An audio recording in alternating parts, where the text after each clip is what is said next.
शिव पुराण प्रारंभ।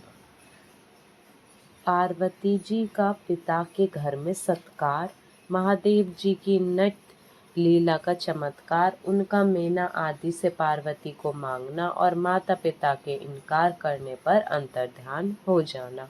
बोलो शिव भगवान की जय, बोलो पार्वती माता की जय।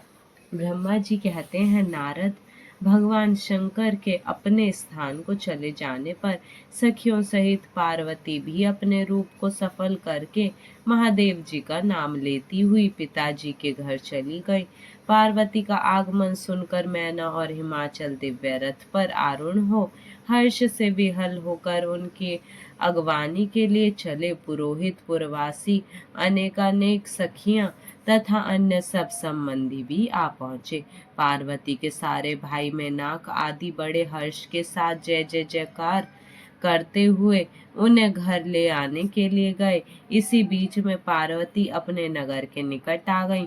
नगर में प्रवेश करते समय शिवा देवी ने माता पिता को देखा तो अत्यंत प्रसन्न और हर्ष से विचलित होकर दौड़े चले जा रहे थे।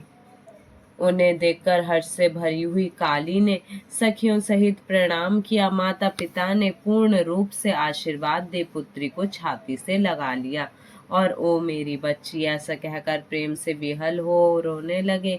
तत्पश्चात अपने घर की दूसरी स्त्रियां तथा भाभियों ने भी बड़ी प्रसन्नता के साथ प्रेम पूर्वक उन्हें भुजाओं में भरकर भेटा। देवी, तुमने अपने कुल का उद्धार करने का उत्तम कार्य को अच्छी तरह सिद्ध किया है। तुम्हारे सदाचरण से हम सब लोग पवित्र हो गए। ऐसा कहकर सब लोग हर्ष के साथ पार्वती के भूरी भूरी प्रशंसा करते हुए उन्हें प्रणाम करने लगे। लोगों ने चंदन और सुंदर फूलों से शिवा देवी का सानंद पूजन किया। उस अवसर पर विमान पर बैठे हुए देवताओं ने पार्वती को नमस्कार करके उन पर फूलों की वर्षा करते हुए स्तुति की। नारद, उस समय तुम्हें भी एक सुंदर रथ पर बिठाकर ब्राह्मण आदि सब लोग नगर में ले गए। फिर ब्राह्मणों, सखियों तथा दूसरी स्त्रियों ने बड़े आदर के साथ शिवा का घर के भीतर प्रवेश कराया। स्त्रियों ने उनके ऊपर बहुत सी वस्तुएं निछावर की। ब्राह्मणों ने आशीर्वाद दिए। मुनीश्वर पिता हिमवान और माता मेना को बड़ी प्रसन्नता हुई। उन्होंने अपने गृहस्थ आश्रम को सफल माना और यह अनुभव किया कि कुपुत्र की अपेक्षा सुपुत्री ही श्रेष्ठ है। गिरिराज ने ब्राह्मणों को और वंदनी जनों को धन दिया और ब्राह्मणों से मंगल पाठ करवाया। मुने इस प्रकार पार्वती के साथ हर्ष भरे माता पिता, भाई तथा भौजाइयां भी घर के आंगन में प्रसन्नता पूर्वक बैठी। तदंतर हिमवान प्रसन्न चित्त से सबका आदर सत्कार करके गंगा स्नान के लिए गए। इसी बीच में सुंदर लीला करने वाले भक्त वत्सल भगवान शंभु एक अच्छा नाचने वाला नट बनकर मेनका के पास गए। उन्होंने बाएं हाथ में सींग और दाहिने हाथ में डमरू ले रखा था। पीठ पर कथरी रख छोड़ी थी। लाल वस्त्र पहने वह भगवान रुद्र नाच और गान में अपनी निपुणता का परिचय दे रहे थे। सुंदर नट का रूप धारण किए हुए भगवान शिव ने मेनका के पास बैठी हुई स्त्रियों की टोली के समीप सुंदर नृत्य किया और अत्यंत मनोहर नाना प्रकार के गीत गाए।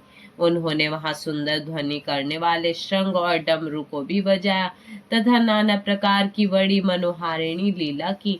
नटराज की उस लीला को देखने के लिए नगर के सभी स्त्री पुरुष, बालक और वृद्ध भी सहसा वहां आ पहुंचे। मुने उस सुमधुर गीत को सुनकर और उस मनोहर उत्तम नृत्य को देखकर वहां आए हुए सब लोग तत्काल मोहित हो गए। मैना भी मोही गई। उधर पार्वती ने अपने हृदय में भगवान शंकर का साक्षात दर्शन किया। वह त्रिशूल आदि चिन्ह धारण किए अत्यंत सुंदर दिखाई देते थे। उनका सारा अंग विभूति से विभूषित था। वह हड्डियों की माला से अलंकृत थे। उनका मुख सूर्य, चंद्र एवं अग्नि रूप 3 नेत्रों से उभदाशित था। उन्होंने नाग का यज्ञोपवीत धारण किया था। उनके उस सुरमय रूप को देखकर दुर्गा प्रेमावेश से मूर्छित हो गई। गौरव वर्ण विभूषित दीन बंधु दया सिंधु और सर्वथा मनोहर महेश्वर पार्वती से कह रहे थे कि वर मांगो। आपने हृदय में विराजमान महादेव जी को इस रूप में देखकर पार्वती देवी ने उन्हें प्रणाम किया और मन ही मन यह वर मांगा कि आप मेरे पति हो जाइए। प्रीतियुक्त हृदय से शिवा को वैसा कल्याणकारी वर देकर वह पुनः अंतर्ध्यान हो गए और महापूर्वतः भिक्षा मांगने वाला नट बनकर उत्तम नृत्य करने लगे। उस समय मैना सोने की थाली में रखे हुए बहुत से सुंदर रत्न ले उन्हें प्रसन्नता पूर्वक देने के लिए गई। उनका वह ऐश्वर्य देखकर भगवान शंकर मन ही मन बड़े प्रसन्न हुए, परंतु उन्होंने उन रत्नों को स्वीकार नहीं किया। वह भिक्षा में उनकी पुत्री शिवा को ही मांगने लगे और पुनः कौतुकवश सुंदर नृत्य गान करने को उद्यत हुए। मैना उस भिक्षुक नट की बात सुनकर अत्यंत कुपित हो उठी और उसे डांटने फटकारने लगी। उनके मन में उसे बाहर निकाल देने की इच्छा हुई।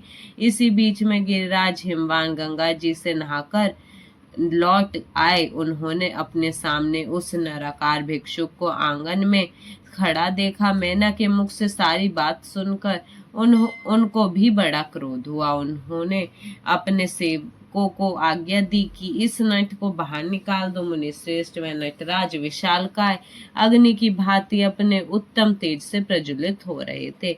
उन्हें छूना भी कठिन था, इसलिए कोई भी उन्हें बाहर न निकाल सका। तात फिर तो नाना प्रकार की लीलाओं में विशारद उन भिक्षु शिरोमणि ने शैलराज को अपना अनंत प्रभाव दिखाना आरंभ किया। हिमवान ने देखा भिक्षु ने वहां तत्काल ही भगवान विष्णु का रूप धारण कर लिया है।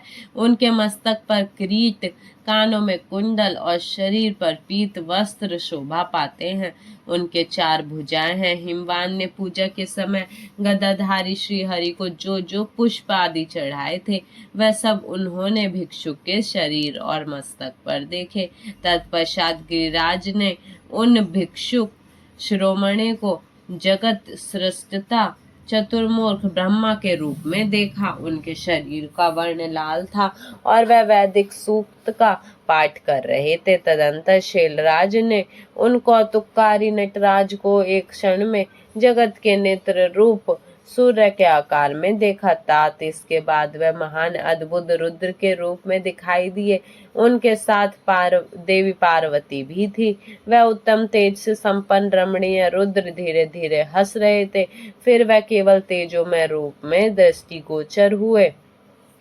उनका वह स्वरूप निराकार निरंजन उपाधि शून्य निरीह एवं अत्यंत अद्भुत था।